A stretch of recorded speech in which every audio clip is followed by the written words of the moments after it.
Sabah everybody, welcome back to the channel. Today I want to talk to you guys about the iPhone 8 Plus. Is it the right upgrade for you if you're coming from the iPhone 7 or 7 Plus from last year, or should you just wait to the iPhone 10? At the end of the day, it's still $800 at the bare minimum to be able to get the 64 gig 7 Plus, regardless if you get it from Apple or from any carrier. So it's a lot of money to be able to consider if you should basically go from the 7 to the 8, although it really should be called the 7S, because the reality of the matter is this is a spec bump. So let's go ahead and talk about the iPhone 8 Plus and should you upgrade to it. This is TK. Let's check it out.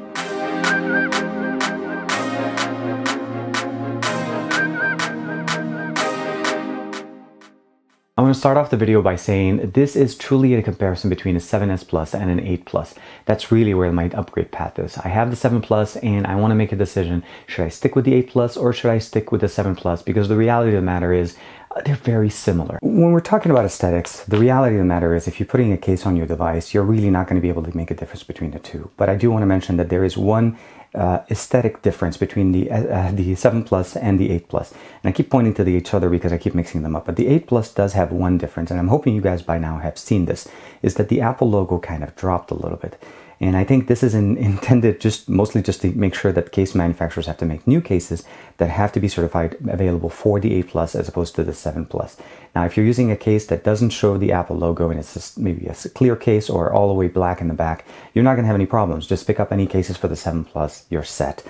The cameras on the back, I do have to say, I've found that they have a little bit better performance.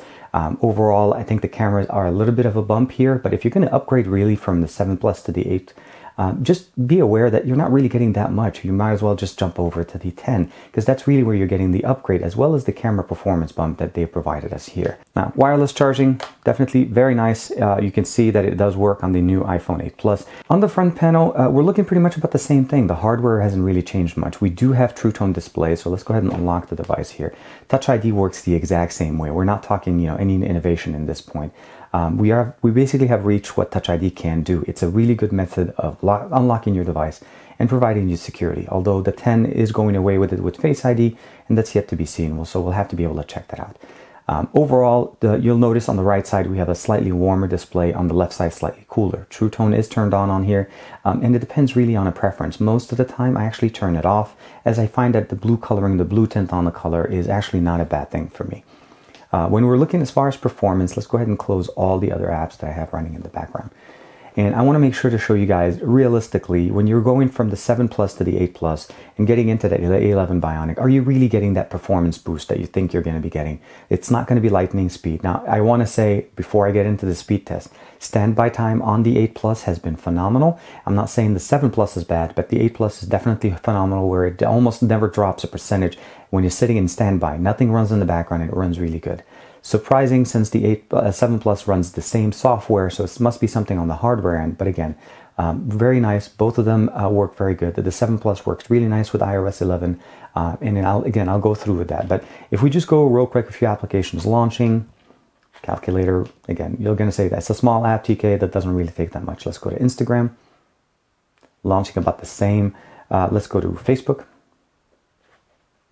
loaded up almost about the same time. Let's go to Twitter. Again, we're talking milliseconds here, nothing that you would notice if you weren't holding both devices next to each other. And that's really the main thing. Are you going to notice the difference? Let's go to settings. They load up at the same time. And the notification shade, same thing. You're getting the same customizations. You're able to add different things.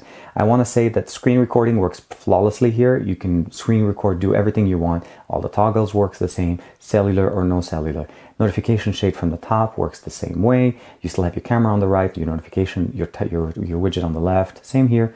Everything stays the same.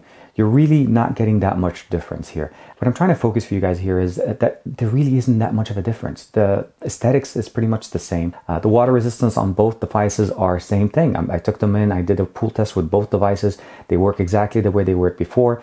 I want to say that basically just make sure all your ports are connected, your SIM card tray is flushed directly to the device, and you're pretty much set. Use it, get out, let it dry, and you're pretty much ready to go. The cameras work extremely well. You can't use either one of these devices in the water as far as touching. You can initiate video and get in the water, as I did with the previous video. I'll show you guys that, the link in the description below. Now the camera definitely has been improved. There is proof that to say that the camera does perform a little bit better. It even received a higher DxO mark than the Pixel XL, which was the rating chap of almost all of 2017. I want to mention one thing to you guys as far as just overall performance.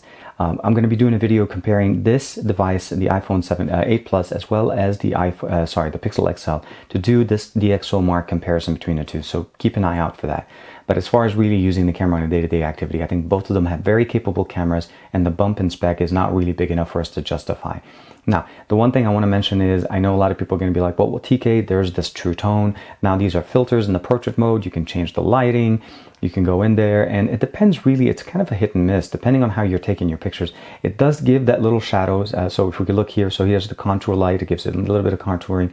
Either it changes the studio lights. This is the normal picture, so studio light go a little bit lighter. Contouring brings back some of that color. Fundamentally, upgrading from the 7 Plus to the 8 Plus is, at this point, in my opinion, not justifiable.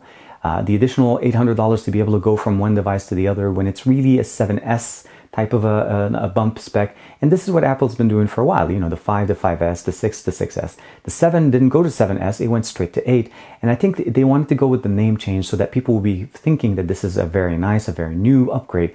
In reality, this is really the spec bump, and the iPhone X is the upgrade. You have to buy an additional $80 worth of equipment, be it a wall charger as well as a cable, to be able to get the fast charging. And even then, at best, you're getting Quick Charge 2.0 speeds. I'm not going to say this directly from my own experience. I saw a video on Supersaf that basically did the test between it and the Note 8. And the Note 8 uses adaptive fast charging. And it won. It won by actually over 30 minutes worth of time. So that's something that tells you that even though we have it, it still needs an $80 premium, as well as it's not the fastest on the market. It's actually the slowest quick charge that we have currently. Talking horsepower, the A11 to the A10X haven't really bumped up that much. So you're going to notice a little bit of a speed bump, but going from the 7S, it's not going to be noticeable. If you're using the 7S, you just upgraded iOS 11, you're going to be very happy, and all the features are there. ARKit is downloadable, so you are able to enjoy AR on your 7S. You don't have to get that one.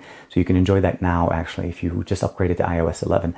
But as far as talking about day-to-day activity, overall, again, it's a very minor bump. It's an S bump. So this really should be the 7S. And that's really where it's getting me. I don't think it should have been called the 8. I think what they gave us aesthetically is fast charging, wireless charging. And then they also gave us basically overall slightly improved camera experience with the True Tone display, depending if you like it or not. Let me know what you guys think in the comments below. I'm not trying to bag on either the 7 Plus or the 8 Plus.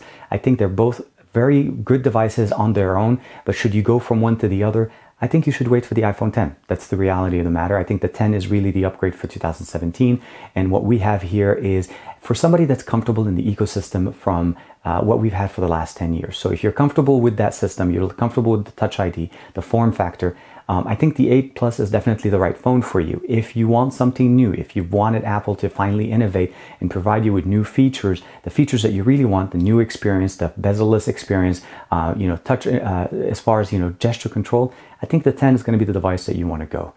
For me, I'm going to continue using this device for another few more days to finish off my review, and then I'm going to make a verdict of basically, do I keep it or do I end up basically returning it?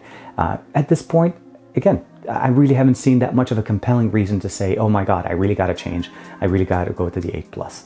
Like and subscribe as usual. Let me know what you guys think in the comments below, and I will see you guys in the next video.